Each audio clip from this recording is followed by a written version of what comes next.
Good morning and welcome. This is TMI Socials and I am Anuoluwapo Stevens. Or better still call me a social media butterfly. Now sadly, hashtag Benue is still trending, hashtag Fulani is still trending on X, as yesterday we did see President Bola Tinubu saying that he will clear his schedule to pay a condolence visit to the people of Benue State tomorrow, following last Friday's attack in the Yelewata community after scores of residents died.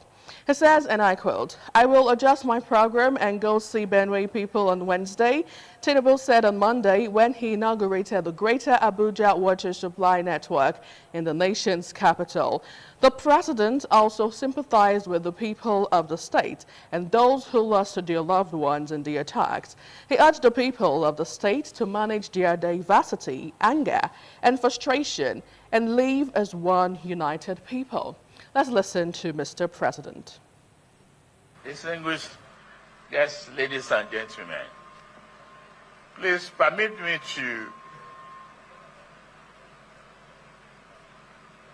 credit Eugenia Abu with the fact that we have a minute silence for the people, the victim of Benue. While I sympathize with the Benue people, I've spoken to the governor.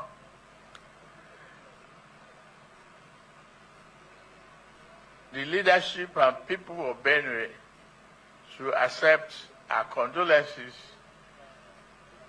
and tried hard, very, very consciously, to maintain peace, harmony among themselves. I've always said this, that we are one single huge family living in the same house, stay in different rooms, but living together in harmony will be the result. Now, if you listen to the tail end of the video, there was the part where he said he's going to clear his schedule and move over to Benue on Wednesday, which happens to be tomorrow.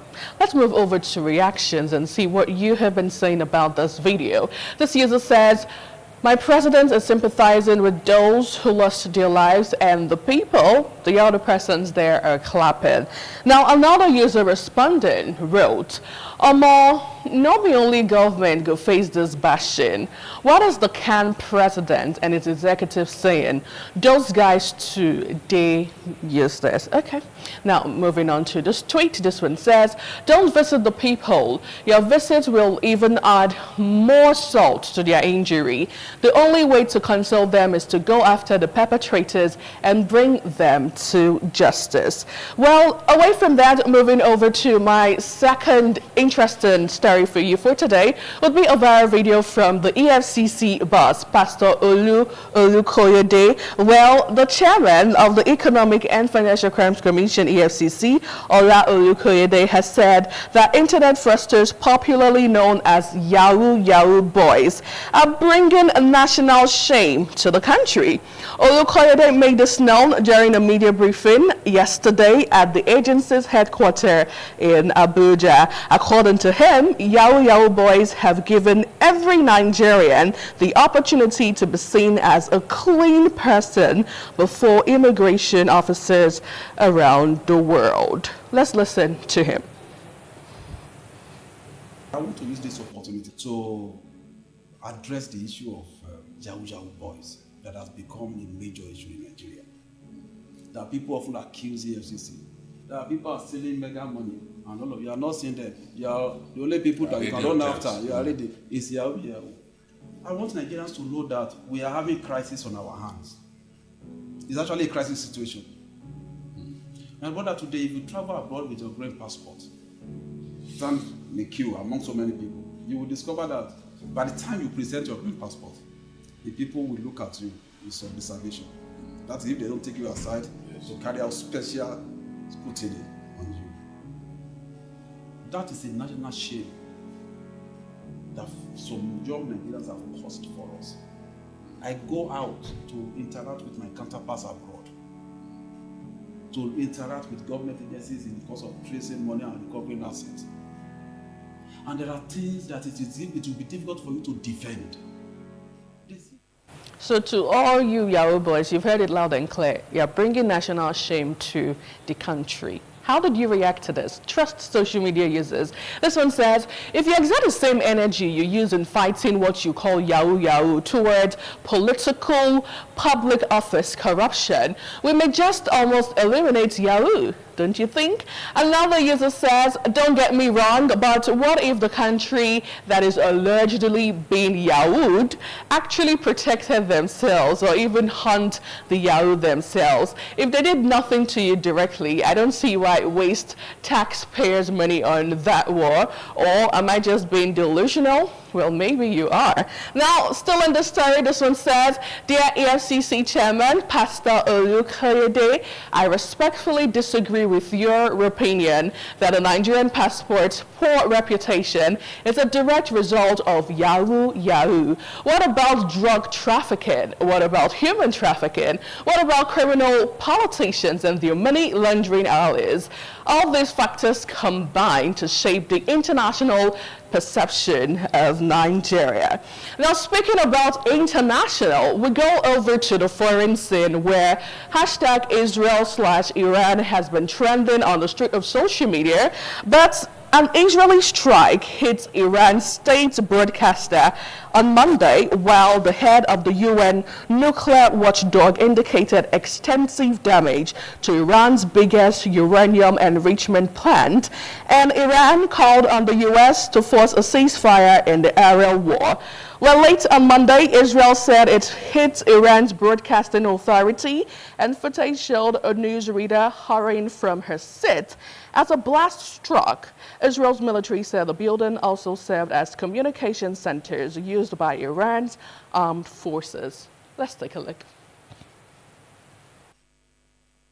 شنیدید صدای متجاوز به خاک وطن، صدای متجاوز به صدای حق و حقیقت است. آنچه که ملاحظه کردید، صدایی که شنیدید، فضای غبارآلود استادیوم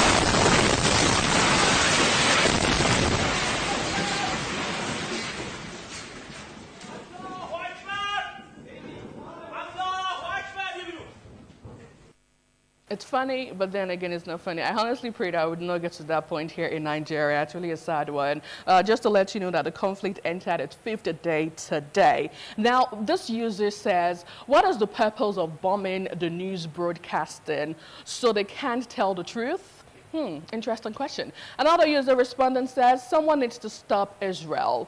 The other one says, targeting journalists, as much as you might disagree with them, is a crime under the international law. And now the whole world has witnessed this. Finally, on the story, Omo, end time is here. Y'all better give your life to Christ. A typical Nigerian there. But anyway, we'll move over back here in Nigeria, where we did get to see a high court of the Federal Capital Territory on Monday granted bails in the sum of 2 billion naira to former Central Bank of Nigeria Governor Godwin Emefiele following his arraignment on an 8-count charge. And this got a lot of social media users responding. We quickly have 2 tweets on this story. This one says, they all think we are fools and we don't actually understand the law and the system. You found someone guilty of a crime, forfeited his property of over 500 duplexes, and yet you granted him bail on what count? If Emefiele is guilty of a charge that warranted the forfeiture of his property, then he should be in jail and not with a bail. Failed system. Another user responding wrote, they will pick him up again and collect another 5 billion. Okay, as we wrap up TMI Socials today, the Katsina State Agency for Mass Education has unveiled plans to introduce literacy classes for repentant bandits as part of efforts to reintegrate them into the society and promote lasting peace across the state. The executive director of the agency, Mohammed Kaikai, revealed that the program will provide both Islamic and Western education. It will be implemented in phases across local government areas in the state. How did you take this in line? Let's take a look. We kick off with this user who wrote, until people start holding these people accountable, nothing will shift. Another user responding on Instagram says, why prioritize budget for bandits rehabilitation over citizen safety? Why are resources being allocated to support those who pose a threat to public security? Citizens deserve protection and effective solutions, not measures that may enable further harm. Well, still on this beat, this one responding, what does repentant bandits even mean? Oh, I don't know if you ask me. Well, finally, okay, we got to wrap up TMI socials that way, but maybe tomorrow I'll let you know what repentant bandits mean. That's how we wrap up TMI socials today. Thank you so much for being a part of the show. I am Olukoyede Stevens. Remember that if it's trending, I am definitely talking about it right here. And from all of us on This Morning on ITV, Lagos, Abuja, and right here in Benue State, have yourself a fantastic day ahead.